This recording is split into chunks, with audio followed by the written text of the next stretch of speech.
प्रणम्य परमात्मानं सिद्धं त्रैलोक्यवन्दितम्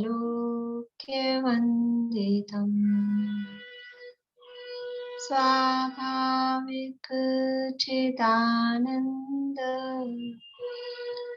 स्वरूपं निर्मलाव्ययम्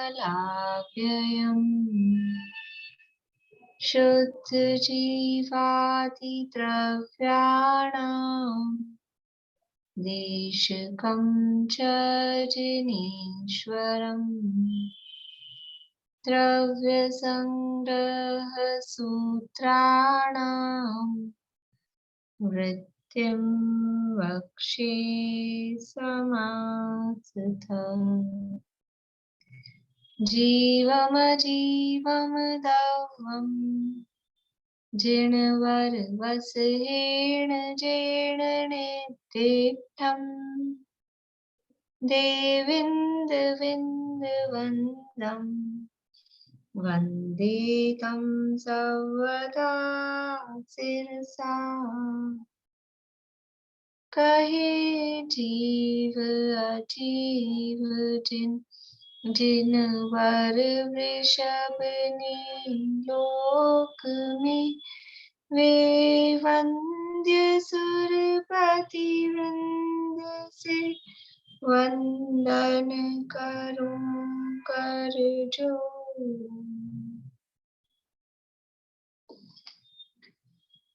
गाथा पाठ करना है। नंबर की गाथा है ना? हाँ बोलिए। हाँ बोलिए। तो उसमें मैं पहले नामम ही बोलती थी और अभी मैंने बुक में भी देखा नामम है, लेकिन आपने कहा नामम, तो अण होगा, न नहीं होता है उसमें, क्योंकि न शब्द मेरे हिसाब से आप नाणम बोलते होंगे, उसको मैंने करेक्ट कराया होगा। नामम नामम नामम अण अण। हाँ अण ही है तो, लेकिन सब न ही बोलते हैं, नामम बोलते हैं, मैंने नोटिस किया नामम बोलते हैं। अब वो सब वो बोलते मतलब हैं।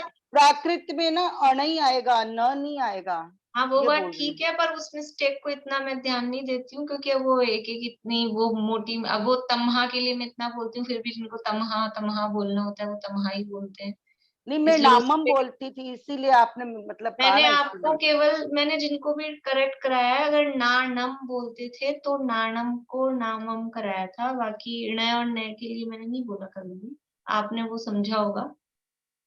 वो तो जो लोग नानम नानम बोलते थे उनको नामम कराया था। ठीक है।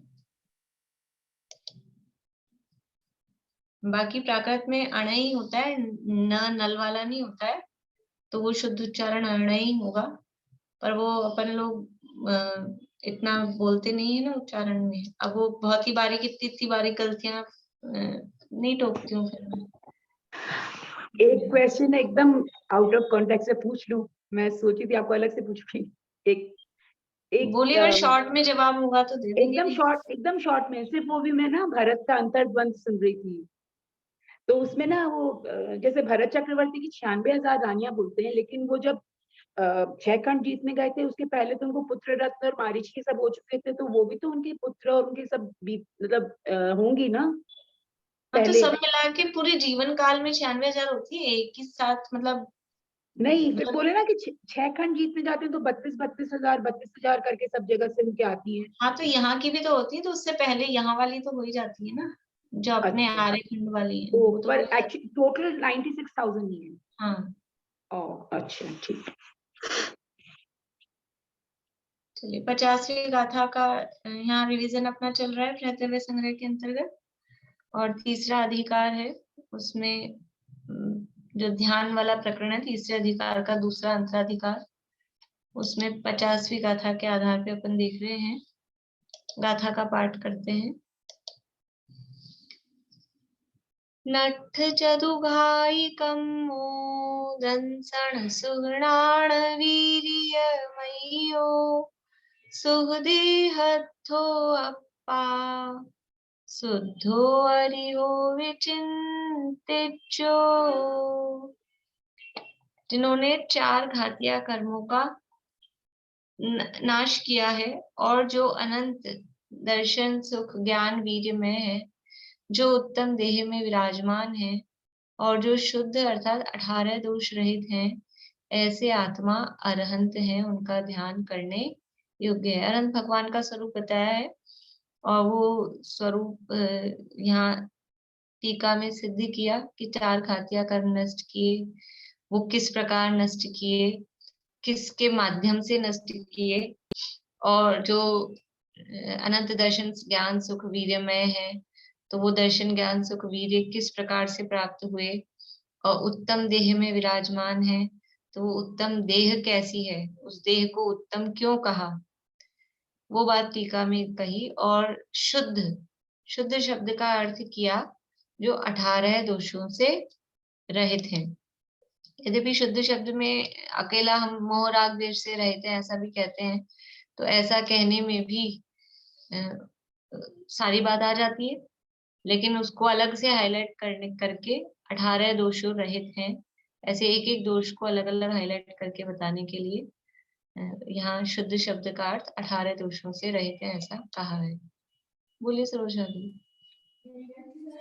वो मैं ये पूछ रही थी, शुद्ध का मतलब 18 दोषों से अनंत सुख, अनंत और अनंत वीर्य, अनंत ज्ञान भी होता है ना।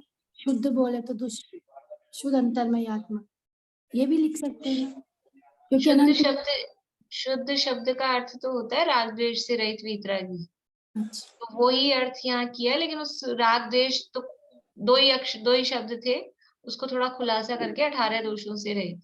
नहीं, इसमें लिखा हुआ था अनंत चतुष्ट प्रकट हुए, अनंत ज्ञान, अनंत दर्शन, अनंत वीर्य सुख, इसलिए अनंत भगवान शुद्ध अविनाशी दर्शन ज्ञान सुख और वीर्य में ही है।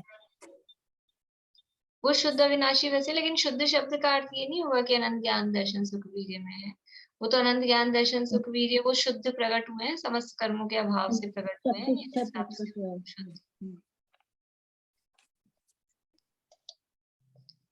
उसके बाद में यहाँ पर ब्रह्मदेव सूरी ने प्रकरण दिया सर्वज्ञ सिद्धि का, कि अरहंत, जिन अरहंत भगवान का स्वरूप हम यहाँ बता रहे हैं, वो अरहंत की सत्ता को ही दुनिया में लोग स्वीकार नहीं करते हैं।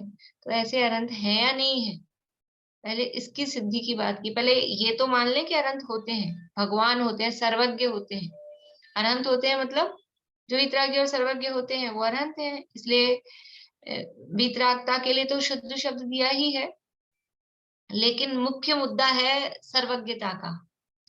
जो अन्य मतों के साथ में मुद्दा रहता है, तो वो सर्वज्ञता को स्वीकार नहीं करते कि कोई भी व्यक्ति ऐसा नहीं हो सकता कि जो सब कुछ जान ले, ऐसा कुछ मत वाले मानते हैं।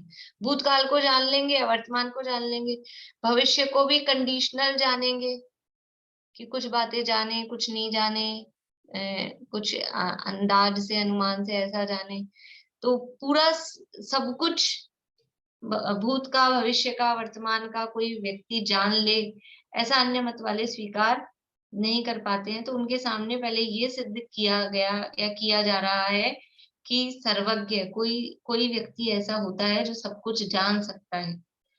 और फिर उसके बाद में, यहाँ तो नहीं किया है लेकिन अन्य शास्त्रों में, फिर इसके बाद में पहले तो ये मान ले कि कोई होता है सर्वज्ञ, फिर वो सर्वज्ञ कौन होता है, तो वो सर्वज्ञ वो जो अनंत भगवान है, जिनेंद्र भगवान है, वही ऐसे सर्वज्ञ होते हैं।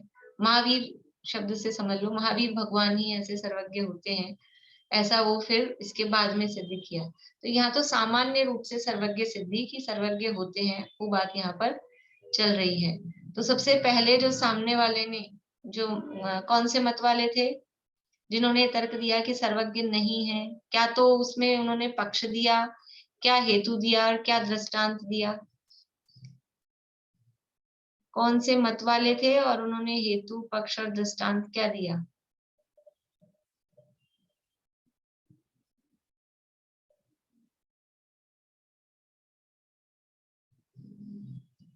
कुछ ही लोगों के हाथ खड़े हैं। बोलिए प्रहलाद जी। चारवाक और भट्ट मत वालों ने कहा कि सर्वज्ञ नहीं है, ये उनका पक्ष वचन है। हेतु वचन है कि उनकी अनुपलब्धि है, और दृष्टांत दिया गधे के सिंह। सर्वज्ञ नहीं है ये पक्ष हुआ, और क्यों? क्योंकि उसकी अनुपलब्धि है, ये उन्होंने हेतु दिया और उदाहरण दिया, जैसे खर विषाणवत गधे के सींग की तरह। तो ये जो थे अन्य मत वाले, उन्होंने इस तरह का ये प्रस्तुत किया। तो अब इसका खंडन, सर्वज्ञ नहीं है उसका खंडन किया। फिर जो उन्होंने हेतु दिया क्योंकि उसकी अनुपलब्धि है, उसका खंडन किया। और जो उदाहरण उन्होंने दिया उसका भी खंडन उन्होंने किया है। मेरे ख्याल से सबको समझ में आया होगा, अपन ने उसका रिवीजन भी किया है 2-3 बार। इसके बाद में फिर उन्होंने जब ये खंडन उनका हो गया, तो उसके बाद में ये खंडन कैसे किया कि सर्वज्ञ नहीं। पहले तो उन्होंने कहा कोई सर्वज्ञ नहीं है, कोई पुरुष सर्वज्ञ नहीं है। तो इसका खंडन किस प्रकार किया कि कोई पुरुष सर्वज्ञ नहीं है, ये आप इस क्षेत्र इस काल में नहीं है ऐसा कह रहे हो तो हमको भी मान्य है, ठीक है, इस क्षेत्र इस काल में नहीं है। लेकिन अगर आप कह रहे हो सर्व क्षेत्र और सर्व काल में सर्वज्ञ नहीं है, तो ये आप कैसे कहते हो? क्या आपने सब क्षेत्र और सब काल देख लिए हैं? तो कहेगा नहीं, हमने नहीं देखे हैं। तो आप बिना देखे कैसे कह सकते हो? उसके लिए क्या उदाहरण दिया कि कोई आंख वाला पुरुष कहे कि यहाँ घड़ा नहीं है, तो उसकी बात पे विश्वास किया जा सकता है। लेकिन कोई अंधा व्यक्ति कहे कि यहाँ कमरे में घड़ा नहीं है, तो अंधे की बात पे कैसे विश्वास किया जा सकता है? उसके आंख ही नहीं है तो उसको दिखा कैसे कि घड़ा नहीं है? ऐसे ही आप खुद ही कह रहे हो कि हमने देखा नहीं है सर्व क्षेत्र सर्वकाल, फिर हम आपकी बात कैसे मान लें कि सर्वज्ञ नहीं है? तो इस तरह से ये पहली तरह से खंडित होता है। और अगर वो कहता है कि हाँ हमने देख ली, अगर आपने इस बात को सुन के फिर वो कहे नहीं नहीं नहीं हमने देख ली सब क्षेत्र सब काल, ऐसे बदल जाते ना जैसे बच्चों की बातों में, ऐसे वो बदल जाए कि नहीं नहीं हमने देख लिए सब क्षेत्र सब काल। तो अगर आपने देख लिए तो फिर तो आप ही सर्वज्ञ हो गए, क्योंकि जो सब क्षेत्र और सब काल को जानता है वही तो सर्वज्ञ होता है। इसलिए सर्वज्ञ तो सिद्ध होते हैं। तो ये उनके पक्ष का खंडन किया। फिर जो उन्होंने हेतु दिया था क्योंकि उसकी अनुपलब्धि है, उसका खंडन किस प्रकार किया कि ये जो सर्वज्ञ की अनुपलब्धि आप कह रहे हो, ये आपको ये अनुपलब्धि है कि सबको ये अनुपलब्धि है? ये जो अनुपलब्धि आप कह रहे हो ये आपको अनुपलब्धि है, तो इससे कोई सर्वज्ञता की असिद्धि नहीं की जा सकती, सर्वज्ञ नहीं है। और यदि सबको अनुपलब्धि है तो फिर वही प्रश्न कि क्या आप सब क्षेत्र और सब काल देख कर आए हो कि आपको पता है कि सबको सर्वज्ञ की अनुपलब्धि है? इसलिए ये आपका हेतु भी ठीक नहीं है। और जो दृष्टांत दिया गधे के सींग की भांति, तो दुनिया में गधे का भी अभाव नहीं है और सींग का भी अभाव नहीं है। दुनिया में गधा भी होता है, सींग भी होता है, अनुपलब्धि नहीं है उसकी, इसलिए आपका दृष्टांत भी उचित नहीं है। तो फिर उसने कहा ठीक है, इस तरह से तो आपने खंडन हमारा कर दिया, लेकिन अब आप सर्वज्ञ के सद्भाव का साधक प्रमाण दो। ये बाधक तो आपने बताया, खंडन तो किया, लेकिन अब आप खुद सिद्ध करो अपनी तरफ से सर्वज्ञ की सत्ता। तो पहला क्या तरीका दिया उन्होंने, किस तरीके से सर्वज्ञ की सत्ता सिद्ध की है, आप लोग बोलिए। सर्वज्ञ के सद्भाव का साधक प्रमाण में पहला प्रमाण, पहला अनुमान, बोलिए रेणु जी।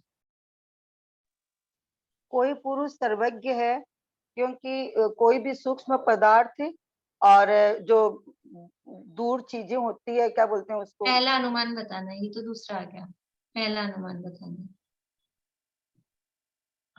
कोई पुरुष सर्वज्ञ है क्योंकि वो किसी न किसी के अनुमान का विषय है, यही है ना, किसी न किसी के अनुमान का विषय है। और इसका दृष्टांत दिया है अग्नि और धुआं, नहीं दृष्टांत। चलिए, और कौन बताएंगे? भारती आंटी आप बताएंगे? इसका दृष्टांत है वो अनुभव में आते हुए सुख दुख की भांति। हाँ, पूरा शुरू से बोलिए। शुरू से बोलूं? मेरे को बोलना नहीं। कोई पुरुष सर्वज्ञ है, इसमें मतलब एक बार क्वेश्चन आप क्या पूछना चाह रही एग्जैक्टली बताइए। सर्वज्ञ के सद्भाव का साधक पहला अनुमान, सर्वज्ञ होते हैं इसके साधक का मतलब उसको सिद्ध करने वाला पहला अनुमान। चलिए प्रीति बोलो। हाँ, उनका पक्ष हो गया कोई पुरुष सर्वज्ञ है, फिर हेतु हो गया क्योंकि उसके बाधक प्रमाण का अभाव है, और दृष्टांत हो गया जो अनुभव में आते हुए सुख दुख। हाँ, सुख दुख की भांति, यानी कोई पुरुष सर्वज्ञ है, ये तो अपना पक्ष हो गया। और फिर उसका हेतु दिया क्योंकि उसके बाधक प्रमाण का अभाव है, क्योंकि कोई बाधक प्रमाण उसमें उपस्थित नहीं है। और दृष्टांत दिया अपने को अनुभव में आते हुए सुख दुख की भांति। अपने को सुख दुख अनुभव में आ रहे हैं, इसमें कोई बाधा नहीं है।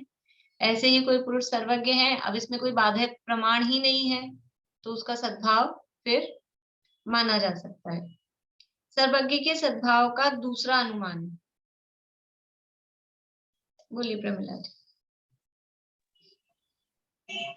राम रावण आदि काल से अंतरित है और मेरु आदि क्षेत्र से अंतरित है और भूत आदि भव से अंतरित है और सूक्ष्म परमाणु और मन के विचार ये सूक्ष्म होने से वो भी अनुमान का विषय। मन के विचार पूरा यानी ये क्या हुआ? मतलब ये अनुमान का बताया कि ये किसी न किसी को प्रत्यक्ष है और ये हम अनुमान से इनको जान सकते हैं। देखो अपना फॉर्मेट वही है, जैसे अभी बताया ना, एक आपको पक्ष बताना है, एक हेतु बताना है, एक दृष्टांत बताना है, 3 चीजें तो बतानी है। अच्छा, पक्ष है कि कोई पुरुष सर्वज्ञ है वो बोल रहा है, तो वो सर्वज्ञ को सिद्ध करो कि कैसे है, तो उसने दृष्टांत दिया कि उनकी कि कोई पुरुष सर्वज्ञ है। हेतु दिया कि अनुमान का विषय है, तो यहाँ अनुमान से बताने का बता रहे हैं कि अनुमान के लिए एग्जाम्पल दे रहे हैं कि राम रावण आदि अभी हमको उपलब्ध नहीं है, पर वो काल से तो नहीं, उनका अनुमान किया जा सकता है। ये एग्जाम्पल नहीं है। चलो बोलो प्रीति। हाँ, इसका पक्ष है कि सूक्ष्म पदार्थ किसी न किसी पुरुष विशेष के प्रत्यक्ष होते हैं। हाँ, ये पक्ष है, लिखवाया था आपको मैंने कि ये पक्ष है। वो तो ऊपर तो सूक्ष्म की व्याख्या की 3 लाइनों में, तो राम आदि, मेरु आदि, भूत आदि, ये तो सूक्ष्म क्या चीज है उसकी व्याख्या है। पक्ष था वो 3री 4थी लाइन में। सूक्ष्म पदार्थ किसी ना किसी के ज्ञान का विषय होते हैं, ये जो लाइन थी ना,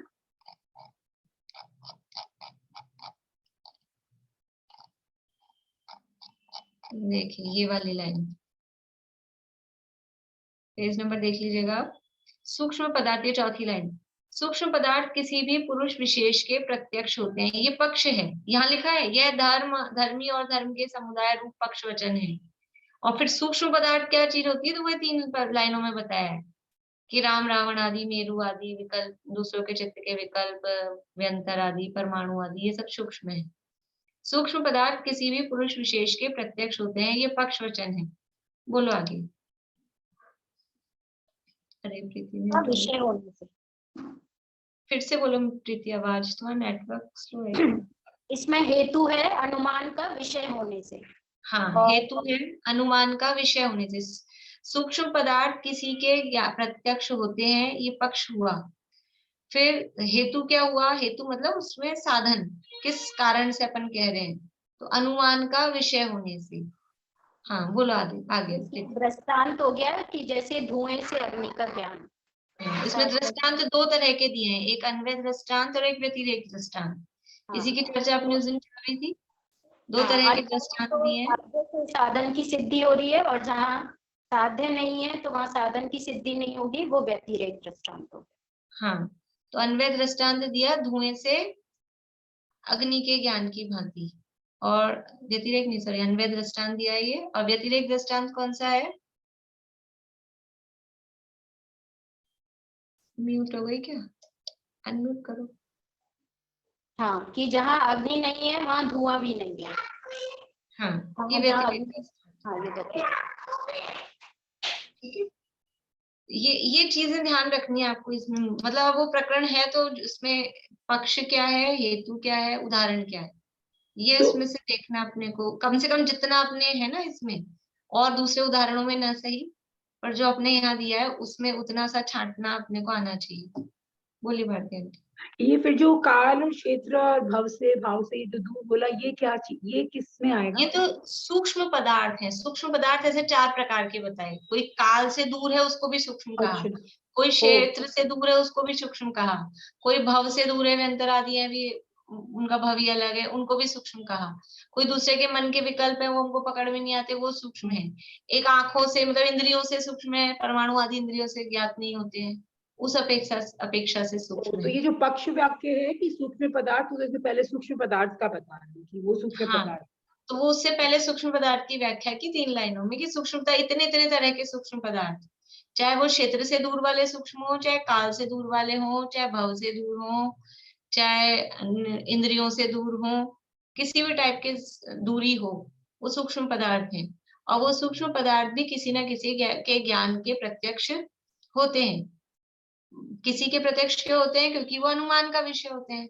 और व्याप्ति क्या है कि जो जो किसी के अनुमान का विषय होता है वो किसी न किसी के प्रत्यक्ष का विषय भी होता है। ये एक नियम है, व्याप्ति मतलब नियम।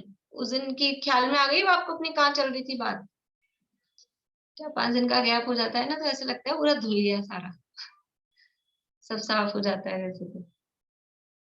ध्यान में आ गया ना बात कहाँ चल रही थी? व्याप्ति की चर्चा चल रही थी। व्याप्ति एक नियम है और उसमें एक यहाँ क्योंकि दृष्टांत की बात आई है, 2 तरह के दृष्टांत यहाँ दिए हैं, अन्वय दृष्टांत और व्यतिरेक दृष्टांत। देखिए यहाँ पे यहाँ तक की तो अब समझ में आ गई। यहीं से पढ़ते हैं। सूक्ष्म पदार्थ किसी भी पुरुष विशेष के प्रत्यक्ष होते हैं।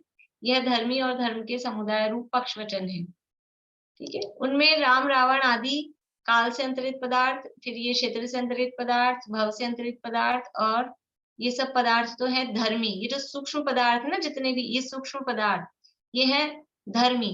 धर्मी का क्या मतलब है? धर्मी का मतलब है, उस दिन ये भी बताया था मैंने आपको, धर्मी मतलब क्या? बोलिए सुनीता आंटी, धर्मी मतलब क्या? धर्मी मतलब वस्तु जो चीज है, जैसे पुरुष धर्मी है। वो तो आपका अर्थ ठीक है, लेकिन यहाँ अभी प्रकरण के हिसाब से धर्मी का क्या मतलब होता है? बोलिए प्रपूर्णिमा। जिसमें धर्म पाए जाए वो धर्मी। वो आपकी बात सही है, वो सुनीता आंटी टाइप वाला ही जवाब दिया आपने। यहाँ पे धर्मी का क्या अर्थ है न्याय की भाषा में? बोलिए सुनीता। साध्य का आधार जो हाँ, है, जो साध्य का, धर्म का जो आधार है। जवाब वही है, धर्म जिसमें पाए जाए, जवाब वही आएगा। लेकिन उससे अपने को भाव ख्याल में नहीं, वो धर्मी अपने को वो वाला द्रव्यानियोग वाला ध्यान आता है इस वाले अर्थ से, है ना। जैसे गुण जिसमें रहते हैं वो गुणी, धर्म जिसमें रहते हैं वो धर्मी। लेकिन आधार, जबकि बात वही है, लेकिन आधार शब्द से थोड़ा अपने को, इसलिए ऐसा मैं कह रही हूँ कि अग्नि उष्णता धर्म है और अग्नि धर्मी है, उसमें तो दिक्कत नहीं है। लेकिन अपने को पर्वत पे अग्नि जब सिद्ध करनी होगी तो पर्वत अलग चीज हो गई, है ना, और अग्नि अलग चीज हो गई, लेकिन फिर भी उस पर्वत को भी अपन धर्मी कहेंगे। ये पर्वत अग्नि वाला है, उदाहरण ध्यान आ रहा है आपको? पर्वत पे अग्नि सिद्ध करते हैं, तो वो साध्य का आधार जिसको हमें सिद्ध करना है, अग्नि को सिद्ध कहाँ करना है? अग्नि को हमको सिद्ध करना है पर्वत पे। इसलिए यहाँ पर वो वाली परिभाषा अगर अपन ऐसा रखेंगे ना, जिसमें गुण पाए जाए वो गुणी, जिसमें धर्म पाए जाए वो धर्मी, तो वो एग्जैक्टली फिर अपन अर्थ नहीं निकाल पाएंगे उसका। इसलिए वो शब्द वो ध्यान रखना है, साध्य का या धर्म का जो आधार है, साध्य का हो या साध्य धर्म का हो एक ही बात है, उसका जो आधार है, जो उसका बेस है, जहां पर वो धर्म हमको सिद्ध करना है, वो कहलाता है धर्मी। तो ये जो सूक्ष्म पदार्थ है वो है धर्मी। ठीक है, देखिए क्या है वाक्य। सूक्ष्म पदार्थ किसी भी पुरुष विशेष के प्रत्यक्ष होते हैं, ये धर्मी और धर्म के समुदाय रूप। सूक्ष्म पदार्थ है, ये धर्मी है, और फिर ये प्रत्यक्ष होते हैं, ये धर्म है। इन दोनों के समुदाय रूप ये पक्ष वचन है। ठीक है, उनमें राम रावण आदि काल से अंतरित और ये सब पदार्थ धर्मी है। किसी भी पुरुष विशेष के प्रत्यक्ष है वह धर्म है।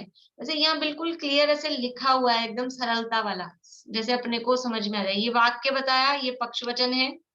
फिर इसमें धर्मी क्या है, क्योंकि धर्म पक्ष वचन होता है, धर्मी प्लस धर्म, ये होता है पक्ष वचन। तो इसमें धर्मी क्या है? धर्मी है वो सूक्ष्म पदार्थ, ये है धर्मी। और पक्ष वचन क्या है, सॉरी धर्म क्या है? तो धर्म है किसी भी पुरुष विशेष के प्रत्यक्ष, ये प्रत्यक्ष होना, ये हो गया धर्म। और क्योंकि वो धर्म हमको सिद्ध करना है, इसलिए उसको कहते हैं साध्य धर्म। जिसे हमें सिद्ध करना है वो कहलाएगा साध्य धर्म, इसलिए वो साध्य धर्म है। तो ये चीज हो गई, पक्ष वचन समझ में आ गया। धर्मी और धर्म का जो कॉम्बिनेशन है उसका नाम है पक्ष, वो यहाँ बताया। अब उसका हेतु बता रहे हैं कि अंतरित और सूक्ष्म पदार्थ किसी को प्रत्यक्ष किस प्रकार है। तो हेतु दिया अनुमान का विषय होने से। किसकी भांति, यानी उदाहरण, तो उदाहरण क्या है किसकी भांति, कि जो जो अनुमान का विषय होते हैं वे किसी को प्रत्यक्ष होते हैं। ये तो व्याप्ति है। जो जो अनुमान का विषय होते हैं वे किसी को प्रत्यक्ष होते हैं, ये व्याप्ति हुई। लेकिन व्याप्ति के साथ दृष्टांत बताया, जैसे अग्नि आदि। ये है अन्वय दृष्टांत का वचन। अन्वय दृष्टांत किसे कहते हैं? व्याप्ति दो प्रकार की होती है, एक अन्वय व्याप्ति, एक व्यतिरेक व्याप्ति, है ना। और उस व्याप्ति के हिसाब से दृष्टांत भी दो प्रकार के कहे हैं। अन्वय व्याप्ति किसे कहा था? अन्वय व्याप्ति बोलिए रजनी जी। साधन के होने पर, जैसे साध्य का होना। साधन के होने पर साध्य का होना, जैसे जहां जहां धुआं है वहां वहां अग्नि है। इसमें धुआं है साधन और अग्नि है साध्य। वो शब्द ऐसे साधन साध्य है, लेकिन धुएं से अपन अग्नि को पहचानते हैं ना। जैसे समझ लो, कल हम जा रहे थे बाजार में, रास्ते में, तो बहुत तेजी से एम्बुलेंस जा रही थी, सॉरी नहीं, फायर ब्रिगेड जा रही थी। पहले एक जा रही थी बहुत तेज, फिर है ना 2 मिनट बाद दूसरी जाती हुई दिखी और तेजी से मतलब, तो अब अपन क्या अनुमान लगेगा? अब ये सुनते आपको क्या अनुमान लगा? फायर ब्रिगेड जा रही है तो मतलब कहीं ना कहीं आग लगी है। क्यों? क्योंकि एक ये नियम अपन ने समझ रखा है, ये अपन ने सीख रखा है कि कहीं आग लगती है तो उसको बुझाने के लिए वो फायर ब्रिगेड, और फिर वो तेजी में जल्दी में निकलने में हो रही है, सारे रास्ता दो, उसको पहले जाने दो। एम्बुलेंस जा रही होती है तो वो सायरन बजाती हुई, तो पहले उसको रास्ता दे दो, रेड लाइट भी हो तो उसको जाने दो। तो इससे क्या समझ में आता है? कोई क्रिटिकल पेशेंट इसमें है एम्बुलेंस में, फायर ब्रिगेड जा रही है तो समझ में आता है ना कहीं आग लगी है। तो अभी अपने को तो धुआं भी नहीं दिख रहा था, फायर ब्रिगेड से ही अपन ने अनुमान लगाया ना। ऐसे ही अभी फायर ब्रिगेड नहीं, पुराने जमाने में वो तो सब कुछ होता ही नहीं था, तो वो धुएं से, तो धुएं से अग्नि, साधन, साधन से साध्य का ज्ञान होना, यह है अन्वय व्याप्ति। और उसी का जो उदाहरण बनाया कि जहां जहां धुआं होता है, धुएं को देखकर अग्नि का ज्ञान किया, वो हुआ अन्वय दृष्टांत। अब व्यतिरेक, व्यतिरेक व्याप्ति किसे कहते हैं? सुलोचना भाभी। जहाँ साध्य के अभाव में साधन का अभाव पाया जाए। हाँ, साध्य के अभाव में साधन। अभी बदल गई बात, मतलब पहले अपन साधन बोल रहे थे, फिर साध्य। अब पहले अपन ने साध्य किया। साध्य क्या है? अग्नि। तो अग्नि के अभाव में धुएं का भी अभाव, मतलब क्या, कि जहां जहां अग्नि नहीं होगी वहां वहां धुआं भी नहीं होगा। ये हो गया व्यतिरेक दृष्टांत। ठीक है, तो जहां जहां अग्नि नहीं होगी वहां वहां धुआं भी नहीं होगा।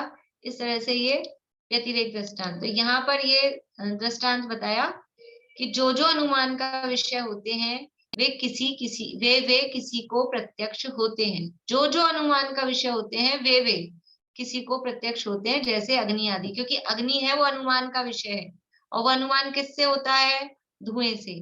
तो फिर अग्नि किसी को दिखती भी है कि नहीं? अपन ने फायर ब्रिगेड को देख के अनुमान लगाया कहीं आग लगी हो है। अब जहां आग लगी होगी वहां कोई लोग देख भी रहे होंगे ना उसको, प्रत्यक्ष की आग लगी, तो प्रत्यक्ष का भी विषय होता है।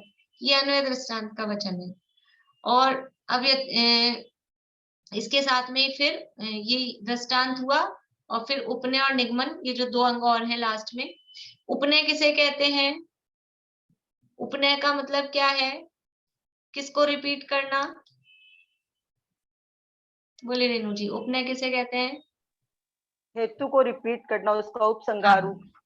हेतु का उपसंहार मतलब हेतु को फिर से दोहराना। तो हेतु क्या था? अनुमान का विषय होने से। तो अभी देखो यहाँ हेतु रिपीट हुआ फिर से।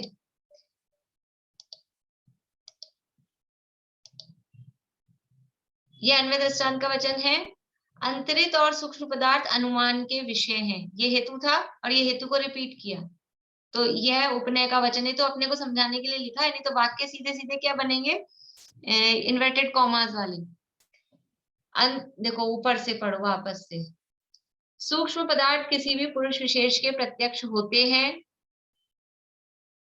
फिर अनुमान का विषय होने से जो जो अनुमान का विषय होते हैं वे किसी को प्रत्यक्ष होते हैं, जैसे अग्नि आदि।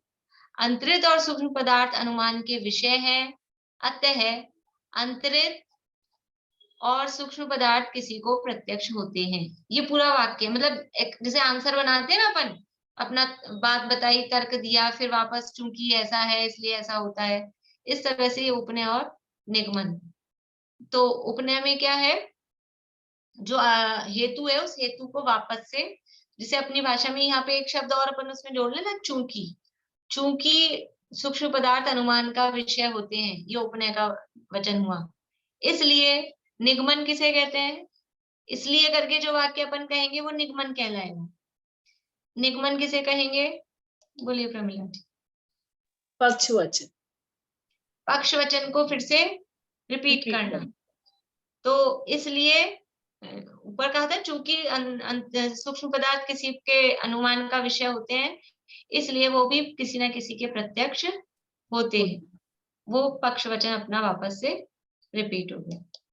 अब यहाँ पे आगे व्यतिरेक दृष्टांत बता रहे हैं। देखिए मेरे ख्याल से आ गया होगा यहाँ तक, और एक दो बार थोड़ा अगर नहीं आया हो, आ गया हो तब भी, नहीं आया हो तब भी, एक दो बार इसको पढ़ेंगे ना तो वो समझ में आ जाएगा फिर। अब व्यतिरेक का दृष्टांत कहते हैं। व्यतिरेक क्या है, देखो अन्वय में क्या था, जो अनुमान का विषय होता है वो किसी को प्रत्यक्ष होता है, यानी साधन से साध्य का ज्ञान किया था। अनुमान ये साधन था और साध्य क्या था, अपना प्रत्यक्ष होना, ये साध्य था। ठीक है, तो साधन से साध्य का ज्ञान वो उसमें जा रहा था अन्वय दृष्टांत में। अब व्यतिरेक में क्या आएगा, साध्य के अभाव में साधन का अभाव। तो साध्य क्या है, अपना प्रत्यक्ष होना। तो जो किसी को भी प्रत्यक्ष नहीं होता, ये हुआ साध्य का अभाव। आप लोग समझने के लिए, जैसे ये लाइन है ना, इस लाइन के ऊपर अपनी बुक में यहाँ लिख सकते हो साध्य का अभाव, जैसे आप लोगों को समझ में आता हो। मैं तो मेरी तरफ से बता रही हूँ, यानी इस तरह से ये साध्य का अभाव हो गया। जो किसी को भी प्रत्यक्ष नहीं होता है वह अनुमान का विषय भी नहीं होता है। ये अनुमान हो गया साधन, तो साधन का भी अभाव हो गया। साध्य के अभाव में साधन का अभाव। जो किसी को भी प्रत्यक्ष नहीं होता है, अब मान लो कहीं आग लगी नहीं है, वहां आग दिख ही नहीं रही, कोई जो लोग वहां खड़े हैं उनके लिए भी आग नहीं है, तो फिर वो अनुमान कोई कैसे करेगा। अगर आग लगी होगी और फिर धुआं निकल रहा है तो हम धुएं से अनुमान कर रहे हैं, कुछ लोग वहां होंगे वो साक्षात देख रहे होंगे। लेकिन अगर सामने कोई खड़ा है और उस बिल्डिंग में, उस पर्वत पे आग है ही नहीं, तो वो प्रत्यक्ष की विषय नहीं है। तो जब प्रत्यक्ष की विषय नहीं है तो फिर अनुमान की विषय कैसे होगी, नहीं हो सकती है। इसलिए जो किसी को प्रत्यक्ष का विषय नहीं है वो अनुमान का विषय भी नहीं होगा। तो ये हो जाती है व्यतिरेक व्याप्ति। अकेले नहीं शब्द से व्यतिरेक नहीं बनता है, उसका नियम क्या है, साध्य के अभाव में साधन का अभाव, उसी नियम से व्यतिरेक कहलाता है। तो जो किसी को प्रत्यक्ष नहीं होता है वह अनुमान का विषय भी नहीं होता है, जैसे कि आकाश के पुष्प आदि। आकाश के फूल है, वो किसी को प्रत्यक्ष नहीं होते, दिखते ही नहीं किसी को। तो जब दिखते ही नहीं तो उसका अनुमान क्या लगाएं। आकाश के फूल की खुशबू कैसी होती होगी, अनुमान करो। अनुमान तो करो आप। कोई कहे कि अनुमान करने में क्या जा रहा है, कि जब वो होती ही नहीं, किसी ने कुछ उसको सूंघा होता आकाश के फूलों को तो अनुमान किया जा सकता था, लेकिन अब उसकी है ही नहीं तो अनुमान कैसे करें।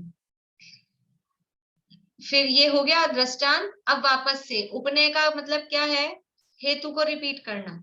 तो हेतु रिपीट हो रहा है, चूंकि, या चूंकि लगा सकते हैं अपन, चूंकि अंतरित और सूक्ष्म पदार्थ अनुमान के विषय है, यह पुनः उपनय का वचन है। अतः इसलिए अंतरित और सूक्ष्म पदार्थ किसी को प्रत्यक्ष है, क्योंकि जो अनुमान का विषय होता है वो प्रत्यक्ष होता है, और जो प्रत्यक्ष नहीं होता वो अनुमान का विषय भी नहीं होता। लेकिन ये तो अनुमान के विषय है, इसलिए ये तो प्रत्यक्ष होंगे। वो प्रत्यक्ष नहीं है, ऐसा नहीं है, यह पुनः निगमन का वचन है। इस तरह से ये दूसरा अनुमान दिया, सर्वज्ञ के सद्भाव का दूसरा अनुमान। ऐसे आपको याद रखना है इन पैराग्राफ्स को। पहला पैराग्राफ था वो सर्वज्ञ के सद्भाव का पहला अनुमान, ये जो सूक्ष्मंतरित वाला है ये सर्वज्ञ के सद्भाव का दूसरा अनुमान। ठीक है, बोलिए भारती आंटी। ये जो व्यतिरेक दिया ना यहाँ पे दृष्टांत आकाश के पुष्प, उसमें साध्य का भाव और साधन का भाव कैसे हुआ मतलब? आकाश के पुष्प, क्योंकि आकाश के पुष्प नहीं होते हैं यहाँ, तो समझ लो अभी साध्य साधन क्या है कि आकाश को अपन नहीं, साधन मतलब वो केवल नहीं है को सिद्ध कर रहे हैं, उसमें नहीं लगाएंगे, वो तो उदाहरण है ना। नहीं तो उसमें नहीं जैसे लगाएंगे। यहाँ पे तो ये व्यतिरेक का दृष्टांत ये दिया ना, और यहाँ पे ऊपर में कुछ दूसरा तरह अन्वय का दृष्टांत इतना दिया, अग्नि, अग्नि है क्योंकि अग्नि का अनुमान किया जा सकता, केवल शब्द इतना दिया अग्नि आदि, है ना। तो अग्नि का तो अनुमान धुएं से होता है, इसलिए अग्नि में तो ये नियम लगता है कि अनुमान का विषय होते हैं वो किसी को प्रत्यक्ष होते हैं। लेकिन अब आकाश के पुष्प का अनुमान ही नहीं लगता ना किसी से भी। अग्नि का तो अपन अनुमान लगा सकते हैं, अनुमान अग्नि के लिए अपने पास में हेतु है धुआं, फायर ब्रिगेड, लेकिन आकाश के पुष्प के लिए अपने पास कोई हेतु नहीं है। अनुमान का विषय होने के लिए वो हेतु होता तो अनुमान का विषय बनता। आकाश के पुष्प के लिए कोई हेतु ही नहीं है, इसलिए वो व्यतिरेक है कि वो होता ही नहीं। तो जो किसी को प्रत्यक्ष नहीं होता वह अनुमान का विषय भी नहीं होता, क्योंकि उसके लिए उदाहरण दिया है आकाश के पुष्प, कि आकाश के पुष्प किसी को प्रत्यक्ष भी नहीं है, अब उसको अनुमान का विषय कैसे बनाए, ये तो वो कह रहे हैं। इसलिए अब इसमें अपन क्या हेतु लगाएं, क्या पक्ष लगाएं, क्या अनुमान, क्योंकि वो है ही नहीं विषय, इसलिए वो दिया उदाहरण। ठीक है, समझ में आई ना ये बात। यानी जो ये सर्वज्ञ के सद्भाव का दूसरा अनुमान दिया है, इसमें एक पक्ष वचन दिया है, एक हेतु दिया है, और उदाहरण दो तरह के दिए हैं, एक अन्वय उदाहरण अन्वय दृष्टांत और एक व्यतिरेक दृष्टांत, और उपनय और निगमन वचन भी वो दृष्टांत के हिसाब से 2 बार दिए। अन्वय दृष्टांत के साथ भी उपनय निगमन वचन दिया, व्यतिरेक दृष्टांत के साथ भी उपनय निगमन वचन दिया। ठीक है, उपनय और निगमन क्या है, वो तो कंक्लूजन, उपसंहार बोलते हैं ना अपन हिंदी में, इंग्लिश में कंक्लूजन बोलते हैं, कि जब पूरी बात बता दी तो फिर ये भी किसके लिए होता है कि जो बुद्धिमान होते हैं वो तो केवल पक्ष और हेतु से ही समझ जाते हैं, उनको दृष्टांत की भी ज्यादा जरूरत नहीं पड़ती। लेकिन जो कम समझदार होते हैं उनको दृष्टांत भी देना पड़ता है, फिर उनको ये भी समझाना पड़ता है पूरा। जैसे छोटी क्लास में बच्चों को क्या सिखाते हैं, पहले व्हाट इज योर नेम, तो सीधा नहीं सिखाएंगे, फिर my name is dash dash जो भी है ऐसे करके सिखाएंगे, और फिर बड़े हो जाते हैं तब सीधा नाम, सीधा पापा का नाम। और छोटी क्लास में माय फादर्स नेम इज पूरा पूरा सिखाते हैं, क्योंकि उनको वो अभी छोटे हैं तो पूरा सिखाने की जरूरत है। और बड़े हो जाते हैं तो इतने से नहीं समझ में आता है, एक शब्द बोलते ही समझ में आ जाता है। तो ऐसे ही यहाँ पे भी उपनय निगमन ये तो सब बच्चों के लिए है, जो कम समझदार हैं उनके लिए। देखिए अब आगे,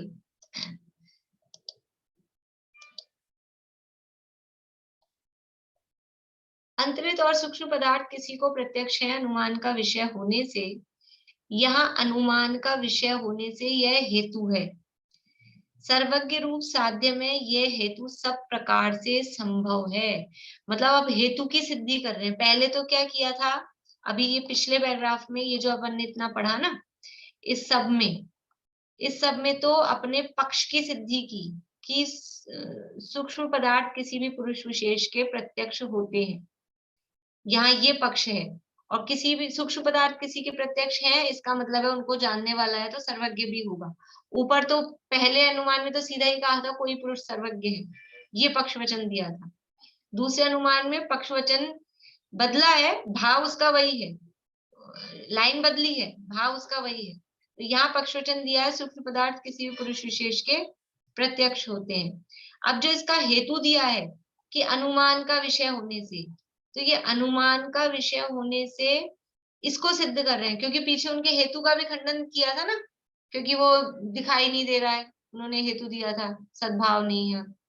तो यहाँ अब अपने हेतु को सिद्ध कर रहे हैं कि जो हम ये हेतु दे रहे हैं, तुम्हारा हेतु तो हमने तोड़ दिया था, खंडित कर दिया था, लेकिन तुम हमारे हेतु को किसी भी तरह से, जो हेतु को खंडित करने के लिए जो शस्त्र होते हैं, इनके भी नियम होते हैं ना, आप इस नियम से अपने हेतु को खंडित कर सकते हो। तो उसके लिए हेतुआभास बोलते हैं। जैसे दोष निकालना जिसे अपन कहें, जैसे लक्षण में, या लक्षण भी छोड़िए, ज्ञान में दोष होते हैं, पता है आप लोगों को? ज्ञान के दोष कौन कौन से होते हैं? बोली विनीता आंटी। संशय विमोह विभ्रम, तीन। बहुत बढ़िया। संशय विमोह विभ्रम या संशय विपर्य और अनध्यवसाय। तो ये ज्ञान के दोष है, मतलब ज्ञान में ये दोष नहीं होने चाहिए। अगर किसी ज्ञान में ये सिद्ध कर दिए जाते हैं तो वो ज्ञान मिथ्या ज्ञान सिद्ध हो जाएगा। ठीक बात है ना? तो अपने ज्ञान को हमारा ज्ञान सम्यक है, सच्चा है, उसके लिए संशय से रहे, विमोह से रहे, विभ्रम से रहे, तो हम सिद्ध कर दें। तो ऐसे ही ये जो हेतु है, हेतु में भी दोष होते हैं, अनेक प्रकार के दोष होते हैं, असिद्ध, विरुद्ध, उसको हेत्वाभास शब्द कहते हैं। जैसे लक्षणाभास, अपने नयाभास, इस तरह के शब्द होते हैं, है ना? निश्चयाभास, व्यवहाराभास, उभयाभास। ऐसे ही यहाँ हेतु के जो दोष होते हैं उनको आभास शब्द से कहा है। आभास का मतलब है वो वस्तु नहीं है, वो चीज नहीं है, लेकिन वैसा वो लगता है, तो हेतु नहीं है। हेतु का आभास जिसमें हो वो हेत्वाभास कहलाता है। तो हेत्वाभास या वो हेतु के जो दोष हैं वो अनेक प्रकार के होते हैं। तो असिद्ध हेत्वाभास, विरुद्ध हेत्वाभास, अनेकांतिक हेत्वाभास, अकिंचितकर हेत्वाभास। इस तरह से यहाँ 4 प्रकार के हेत्वाभास हमारे इस हेतु में नहीं है, ये यहाँ पर सिद्ध किया है अगले पैराग्राफ में। अभी अपन टाइम तो अपना हो गया है, केवल रीडिंग कर रहे हैं ताकि वो विषय एक बार तो पढ़ने में आ जाए, और फिर कल आप लोग भी पढ़ के आइएगा, और अपन कल इसको पूरा करेंगे कोशिश करके। ठीक है ना? अब आज काफी अपन ने रिपीट किया है, कल सीधा अपन स्टार्ट करेंगे अपनी यहीं से, ताकि ये विषय पूरा हो जाए। देखिए, अंतरित और सूक्ष्म पदार्थ किसी को प्रत्यक्ष है अनुमान का विषय होने से, यहाँ अनुमान का विषय होने से यह हेतु है। सर्वज्ञ रूप साध्य, साध्य मतलब जिसको हम सिद्ध कर रहे हैं, सर्वज्ञ को सिद्ध कर रहे हैं तो सर्वज्ञ है साध्य। सर्वज्ञ रूप साध्य में ये हेतु सब प्रकार से संभव है। इस कारण यह हेतु स्वरूप से असिद्ध अथवा भाव से असिद्ध ऐसे विशेषण द्वारा असिद्ध नहीं है। मतलब ये असिद्ध नहीं है, सिद्ध नहीं हो रहा हो, सीधा सीधा शब्द से समझ में आ रहा है। असिद्ध मतलब जो सिद्ध ही नहीं हो सकता हो, तो ऐसा नहीं है, क्योंकि ये तो सिद्ध हो रहा है, ये हेतु हमारा सिद्ध हो रहा है। और वो असिद्धपना भी अलग अलग टाइप से होता है, स्वरूप से, भाव से, और भी इसके टाइप्स हैं। तो ऐसा ये असिद्ध नहीं है।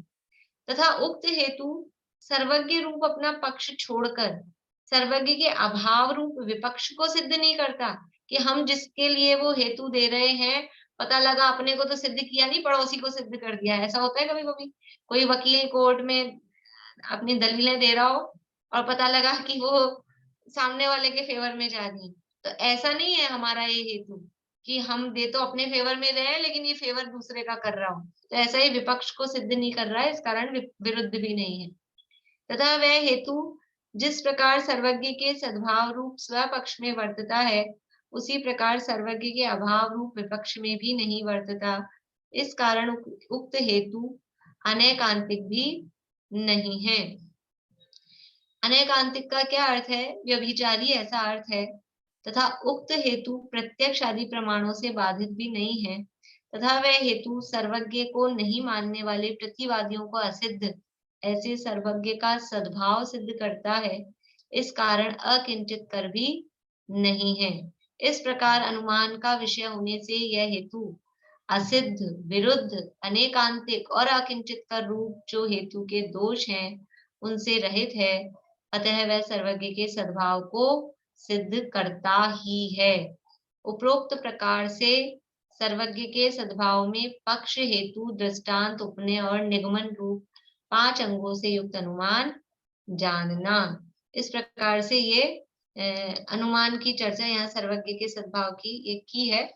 अभी अपन ने फास्ट पढ़ा है, कल इसको ये जो हेत्वाभास है, आप लोगों ने जो भी पहले अपन ने पढ़ा था ना, उसके कुछ भी लिखा हो नोट्स हो, उसको पढ़ के आना आप लोग, तो तुरंत जल्दी से समझ में आ जाएगा, फिर दिक्कत नहीं होगी। और फिर कल इसको अपन इस गाथा को पूरा कर लेंगे। ठीक है।